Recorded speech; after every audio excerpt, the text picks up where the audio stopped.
Baik, Assalamualaikum warahmatullahi wabarakatuh. Salam jumpa kembali di tutorialnya elektronika bersama Arditason.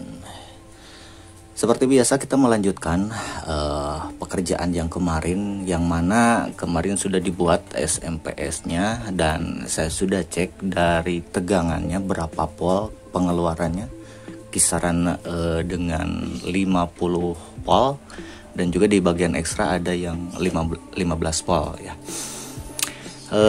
Selanjutnya saya pernah coba juga dites menggunakan satu buah amplifier yaitu kelas D dengan ukuran daya 1K5 atau yang disebut dengan 1500 watt, dan alhamdulillah walaupun volume diputar dengan full, tapi keadaan si SMPS ini tidak drop, yang pastinya bahwa SMPS ini bisa berjalan dengan normal. Nah, untuk kali ini saya tidak akan membahas ke masalah pengetesan, karena nanti saya juga akan mengupload bagaimana reaksinya ketika si SMPS ini digunakan untuk power di kelas D. Tapi untuk kali ini kita akan membahas yaitu di part 3 mengenai di bagian trafonya. Oke.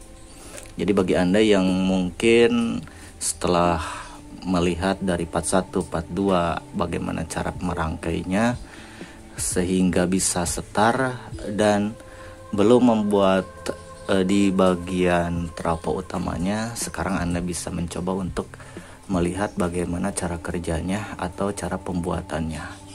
Yang pertama, untuk bagian perit atau bagian trafo utama saya ambil dari bekas mesin TV. Jadi ada beberapa jenis untuk ukurannya.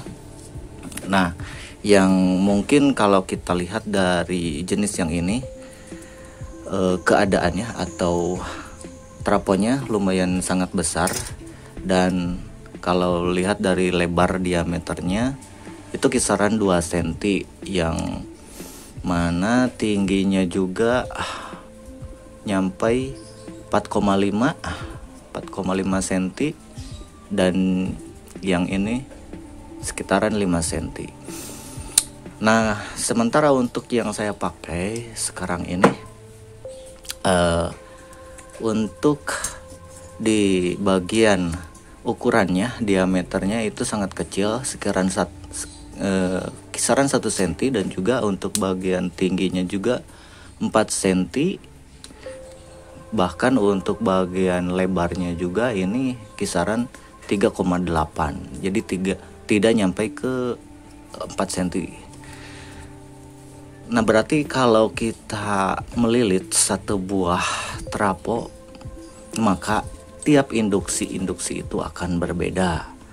Makanya dalam perilitannya juga akan pasti bervariasi, dan yang saya akan terangkan referensinya mungkin akan berbeda dengan yang lain, karena kalau mungkin orang lain bisa menggunakan alat ukur seperti SR, meter, dan osiloskop dan sebagainya, pokoknya bisa lebih akurat. Tapi untuk kesempatan kali ini yang saya akan jelaskan yaitu dengan secara manual atau yang pernah saya praktekkan, jadi berdasarkan pengalaman. Baik, yang pertama mungkin bagi kalian sudah tahu bahwa dari bekas TV sudah ada lilitannya dan bisa dibuka semuanya lilitannya. Jadi setelah dibuka baru kita bisa melilit. Namun sebelum melilit kita perhatikan dulu di bagian perit besinya. Nah, ini yang paling utama. Jadi untuk pembuatan SMPS HB, yang pertama di bagian tengahnya itu jangan sampai ada gap. Nah, kalau ini kan masih terlihat ada celah. Jadi untuk bagian celahnya ini dihilangkan. Bagaimana cara menghilangkannya? Anda bisa mencoba ditempel ke satu jidar dan dilihat apakah ada celah atau tidak. Dan bila mana ada celah, maka si salah satu dari perit besi ini bisa Anda diamplas dulu sehingga keadaan bisa rapat dari bagian sisi kanan kiri dan bagian tengahnya. Itu yang pertama untuk mencoba pembuatan di SMPS SOS HB. Langkah berikutnya yaitu ukuran lilitan. Tadi saya bilang bahwa di bagian trafo utama dengan berbagai ukuran dari jenis TV 14 in ataupun 21 in, itu untuk induksinya atau MH-nya itu akan berbeda-beda atau bervariasi, maka cara melilitnya juga akan berbeda-beda juga, atau untuk lilitannya berapa itu kan belum bisa dipastikan. Tapi berdasarkan pengalaman atau yang saya praktekkan dari kemarin-kemarin itu kisaran 30 lilit maksudnya. Jadi mungkin kalau kita melihat dari teori dari Google, yang bagusnya itu kisaran 10 tambah 10 lagi, berarti ada 20 lilit untuk bagian primernya atau di bagian AC-nya. Walaupun ini sebetulnya sudah menjadi DC ya, karena yang pengeluarannya itu dari elko yang besar dari AC. Nah, untuk bagian primer itu biasanya kalau menurut teori kisaran 10 atau 12 lilitan awal. Selanjutnya kita melilit di bagian sekunder berapa pol yang diinginkan, misalkan 10 lilit karena ingin menghasilkan 60 atau 75 lilit, maka untuk selanjutnya juga dililit kembali untuk bagian primernya 10 lilit atau 12 lilit. Karena banyak yang menggunakan, ada yang 20 lilit untuk keseluruhannya, ada yang menggunakan 24 lilit. Nah, tapi untuk di perit ini, untuk di bagian perit yang bekas TV, karena mungkin bagian ukuran tinggi dan lebarnya juga kecil, maka reaksi yang dipergunakan untuk teori tersebut akan berakibat panas ke bagian trafonya. Nah, sehingga tidak sinkron di bagian frekuensi. Kalau mungkin ada satu alat ukur, mungkin akan berbeda antara di bagian OSC yang di sini atau di bagian rangkaian pet ke bagian induksi yang ada di trafo utama. Maka tidak sebanding atau tidak selaras lah.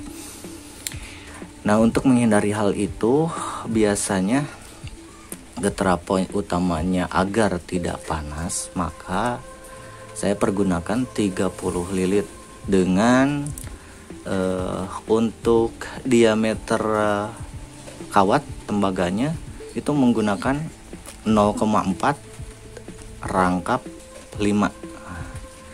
Biasanya kan ada beberapa rangkap untuk di bagian, bisa dicontohkan seperti ini. Di sini ada yang rangkap 6 atau rangkap 5 atau rangkap 4. Tapi kalau yang pingin bagus, kisaran yang saya coba itu rangkap 5 itu sudah cukup dan tidak terlalu berakibat panas ke bagian trafonya. Karena kalau ditambah lagi di bagian rangkapnya juga, berarti ampere yang dikeluarkan induksinya itu akan besar kembali dan si bagian trafonya tidak kuat untuk menopang atau apalah begitu. Yang jelas kurang bagus sehingga berakibat panas. Nah, untuk itu, untuk menghindari panas, paling kisaran 5 rangkap cukup. Dan untuk lilitannya itu yang awal pertama 15 lilit, atau kalau Anda mencoba melilit sendiri sesudah 15 tapi masih ada longgar ke sininya, maka diisi terus sampai atas. Nah, setelah itu baru dihitung. Kalau misalkan ada 17, berarti sisanya untuk mendapatkan 30 di lilitan terakhir sesudah di bagian lilitan primer yang kedua ya. Jadi untuk selanjutnya tinggal hitung. Kalau misalkan ada 17 lilit, yang berikutnya berarti 13 lilit itu sudah cukup untuk mendapatkan si bagian trafo ini bisa bekerja dengan baik. Untuk langkah selanjutnya, untuk di bagian ekstra mungkin bisa dililit sekitaran nanti setelah kelihatan berapa dari trafo bagian utama. Di bagian strum utama itu diukurnya ada berapa, nanti baru bisa ketahuan untuk bagian ekstra itu seharusnya ada berapa lilit. Teori yang lain yaitu menyebutkan bahwa si bagian trafo ini atau trafo yang bekas TV karena diameternya ada kisaran 3 cm, biasanya suka menggunakan yang lilitannya itu 40 lilit. Jadi pas lilitan awal untuk di bagian primer 20 lilit, dan seterusnya setelah pemasangan bagian sekunder lalu dipasang lagi 20 lilit, berarti jadi 40. Namun untuk hal itu memang ke bagian trafonya tidak panas atau tidak ada reaksi karena mungkin terlalu banyak untuk lilitannya. Tapi untuk di bagian catu daya atau tegangan yang dikeluarkannya juga maka akan kembali kecil. Nah, seperti itu untuk penjelasannya, dan mudah-mudahan ini bisa menjadi acuan. Dan sekali lagi mohon maaf yang saya terangkan yaitu berdasarkan yang saya praktekkan, jadi mungkin akan beda dengan penjelasan-penjelasan atau teori-teori yang lainnya. Mudah-mudahan ini bisa bermanfaat untuk Anda semuanya, dan sampai jumpa di video berikutnya.